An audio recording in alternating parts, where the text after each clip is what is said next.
Kannur പാനൂരിൽ RSS പ്രവർത്തകന്റെ വീടിന് നേരെ ആക്രമണം. തെക്കേ പാനൂരിലെ രജീഷിന്റെ വീടിന് നേരെയാണ് ആക്രമണമുണ്ടായത്. രജീഷിന് തലയ്ക്കും കൈയിലും പരിക്കുപറ്റി. CPIM പ്രവർത്തകരാണ് ആക്രമണത്തിന് പിന്നിൽ എന്ന് RSS ആരോപിച്ചു. അർജുൻ കല്യാട് ചേരുകയാണ് വിവരങ്ങളുമായി. അർജുൻ, ഈ ആക്രമണവുമായി ബന്ധപ്പെട്ട കൂടുതൽ വിവരങ്ങൾ ലഭ്യമാണോ? പോലീസിന്റെ പ്രാഥമിക നിഗമനം അടക്കം എന്താണ്?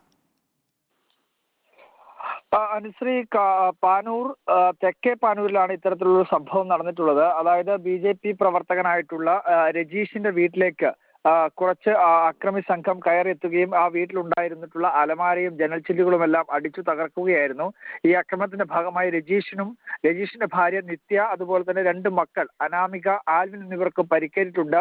ഇവരെ തലശ്ശേരി ഇന്ദിരാഗാന്ധി സഹകരണ ആശുപത്രിയിൽ പ്രവേശിപ്പിച്ചിരിക്കുകയാണ്.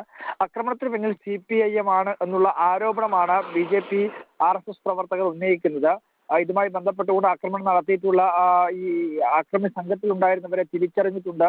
ഇവർ CPM പ്രവർത്തകരാണ് എന്നുള്ള ആരോപണമാണ് പ്രധാനമായും BJP നേതാക്കൾ ഉന്നയിക്കുന്നത്. എന്തായാലും പ്രദേശത്ത് പോലീസ് എത്തിയിട്ടുണ്ട്. വടകര പാർലമെന്റ് മണ്ഡലത്തിലെ തെരഞ്ഞെടുപ്പുമൊക്കെ ബന്ധപ്പെട്ടുകൊണ്ട് വളരെയധികം ജാഗരൂകരായിട്ടാണ് പോലീസ് പ്രവർത്തിക്കുന്നത്. കഴിഞ്ഞ ദിവസം സമാധാന യോഗം ഉൾപ്പെടെ ഇതിന്റെ ഭാഗമായി വിളിച്ചു ചേർക്കുകയും ചെയ്യുന്നുണ്ട്. ഒരുപക്ഷെ ഈ തെരഞ്ഞെടുപ്പ് അടുക്കുന്ന സമയത്ത് ഇത്തരത്തിലുള്ള സംഘർഷങ്ങൾ ചെറിയ തോതിലാണെങ്കിൽ കൂടി, അല്ലെങ്കിൽ അത്തരത്തിലുള്ള സംഘർഷം ഉണ്ടാകുന്നത് അത് തെരഞ്ഞെടുപ്പിന്റെ ഫലപ്രഖ്യാപനം നടക്കുന്ന സമയത്ത് വലിയ തോതിലുള്ള പ്രശ്നമായി മാറാനുള്ള സാധ്യതയുള്ളത് കൊണ്ട് തന്നെ വളരെ ജാഗ്രതയോടുകൂടി തന്നെയാണ് പോലീസ് പ്രവർത്തിക്കുന്നത്. എന്തായാലും RSS പ്രവർത്തകന്റെ വീടിന് നേരെ ഉണ്ടായിട്ടുള്ള ഈ ആക്രമണം പോലീസും വളരെ ഗൗരവത്തിലാണ് കാണുന്നത്.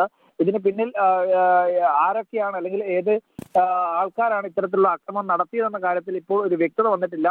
എന്നാൽ ഈ പറയുന്ന RSSന്റെയും BJPയുടെയും നേതാക്കൾ പറയുന്നത് ഇത് CPM പ്രവർത്തകരാണ്. ആസൂത്രിതമായിട്ടുള്ള ഒരു ആക്രമണത്തിന്റെ ഭാഗമായിട്ടാണ് ഇവർ ഈ രജീഷിന്റെ വീട്ടിലേക്ക് എത്തുകയും ഇത്തരത്തിൽ കുടുംബാംഗങ്ങൾ ഉൾപ്പെടെ 2 മക്കൾ 10ഉം 11ഉം വയസ്സുള്ള 2 മക്കൾക്ക് ഉൾപ്പെടെ പരിക്കേൽക്കുന്ന രീതിയിലുള്ള ഒരു ആക്രമണം നടത്തിയത് എന്നുള്ള ആരോപണം കൂടി BJP നേതാക്കൾ ഉന്നയിക്കുന്നുണ്ട്.